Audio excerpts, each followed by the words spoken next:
बिहार अगर करवट लेता है तो इस देश में परिवर्तन होता है, इस बात को याद रखिएगा। जब भारत छोड़ो आंदोलन हो रहा था तो बिहार का चप्पा चप्पा ब्रिटिश साम्राज्य के खिलाफ लड़ रहा था। हम मंच पे खड़ा होकर के राजनीति नहीं करते हैं, न्याय और हक की लड़ाई लड़ते हैं, ये बात याद रखिएगा। फुटबॉल है जी, हैं? वोट ले लीजिएगा और जब मन करेगा तब लतिया दीजिएगा, हैं? इतनी जोर से आवाज लगाइए कि सत्ता को घबराहट होने लगे, उनको यह एहसास हो जाए कि बिहार एक बार फिर से इस देश में क्रांति के लिए, बदलाव के लिए तैयार है। उनको घबराहट हो जाए कि उनका जो फूट डालो राज करो की नीति है, वो फूट डालो राज करो की नीति नहीं चलने वाली है। मोदी जी कहते हैं मोदी जी की गारंटी है। महाराज भाजपा की गारंटी होती तो 1 मिनट के लिए मान भी लेते। मोदी जी की गारंटी है तो बिल्कुल भरोसा मत कीजिए। अगर विश्वास नहीं होता है तो यशोदा जी से जाकर के पूछ लीजिए। गारंटी लिए थे ना जी। अच्छा, यहां पे भी बहुत सारे लोग बैठे हुए हैं। अग्नि को साक्षी मान करके 7 फेरा ले करके, हिंदू रीति रिवाज से अग्नि को साक्षी मान करके 7 फेरा ले करके 7 जन्म का वादा निभाने का गारंटी लिए थे ना मोदी जी। किए पूरा, किए पूरा, भाग गए ना छोड़ के। कोई गारंटी नहीं है इस आदमी का। इस आदमी का एक ही गारंटी है कि इस देश की धन संपदा को लूट करके अपने दोस्त के खजाने में पहुंचा देंगे।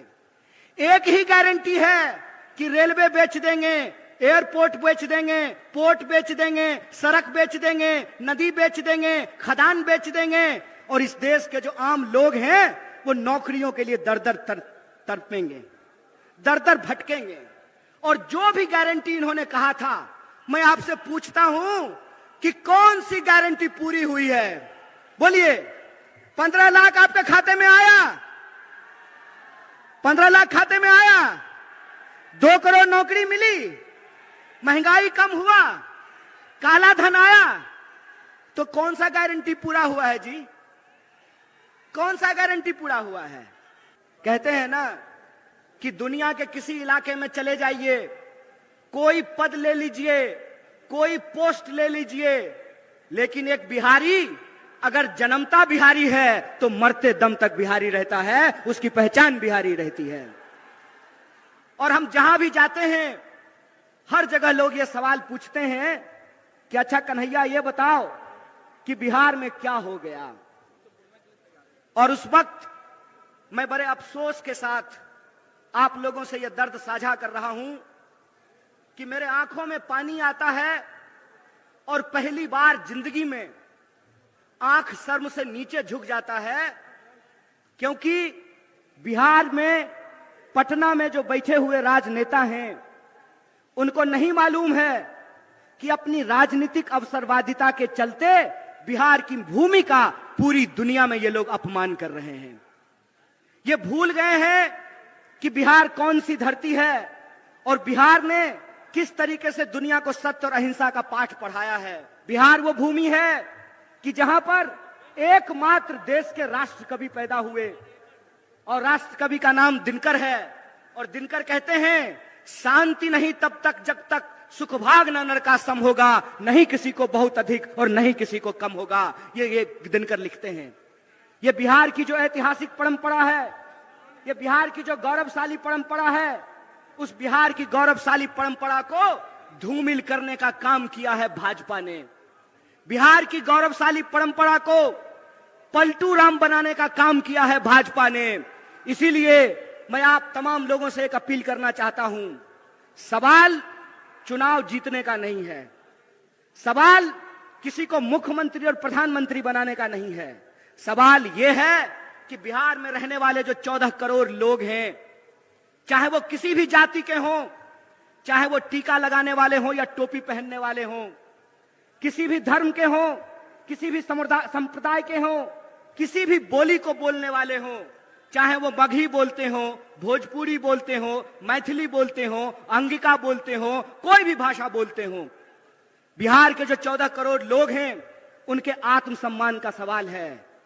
फुटबॉल है जी, हैं? वोट ले लीजिएगा और जब मन करेगा तब लतिया दीजिएगा। हैं?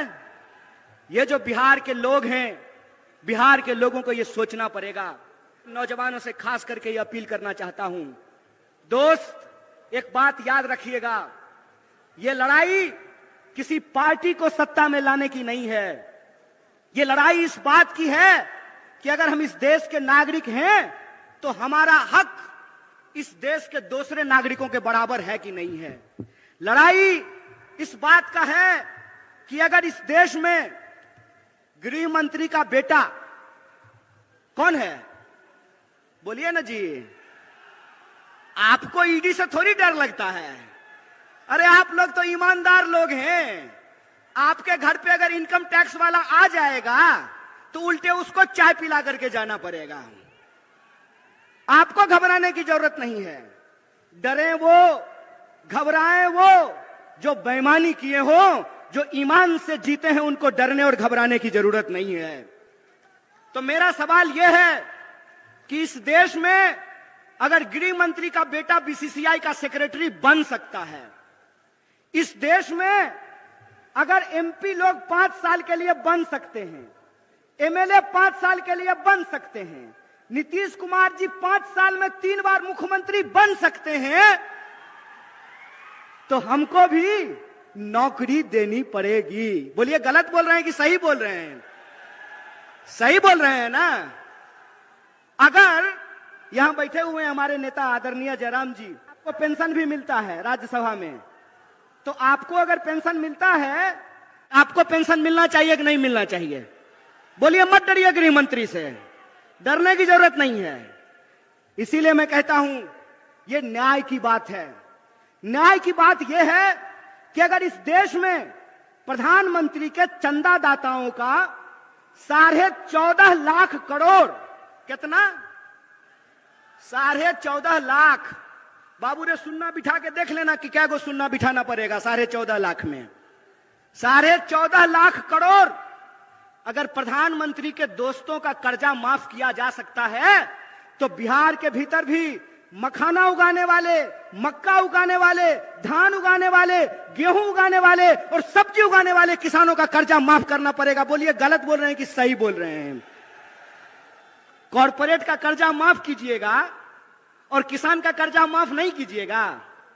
बीसीसीआई का सेक्रेटरी बनेगा गृह मंत्री का बेटा और हमको जो है ठेके का नौकरी दीजिएगा। मंत्री बनेंगे 5 साल के लिए, प्रधानमंत्री बनेंगे 5 साल के लिए और अग्निवीर योजना के तहत हमको 4 साल का नौकरी दीजिएगा। 4 साल का नौकरी दीजिएगा। हम मंच पे खड़ा होकर के राजनीति नहीं करते हैं, न्याय और हक की लड़ाई लड़ते हैं, ये बात याद रखिएगा। और उसी न्याय की, हक की लड़ाई में मैं बिहार के नौजवानों से एक अपील करना चाहता हूं। दोस्त, घबरा करके आत्महत्या करने की जरूरत नहीं है। हम वो धरती हैं जहां चंद्रगुप्त पैदा हुए थे और मौर्य साम्राज्य ने सिकंदर तक को चुनौती दिया था। हम वो धरती हैं जहां हम सत्य और अहिंसा का पाठ भी पढ़ाते हैं। तो हमारे यहां दशरथ मांझी भी पैदा हुए कि एक छेनी हथौड़ी से पहाड़ काट करके रास्ता बना दिया था। हम उस बिहार के लोग हैं। इसीलिए बिहार के वासियों से कहना चाहता हूं, ए मेरे दोस्त, बिहार का धर्म है, बिहारी होने का धर्म है अपने हक और अधिकार के लिए संघर्ष करना। बिहारी होने का धर्म है कि 1942 में जब भारत छोड़ो आंदोलन हो रहा था तो बिहार का चप्पा चप्पा ब्रिटिश साम्राज्य के खिलाफ लड़ रहा था।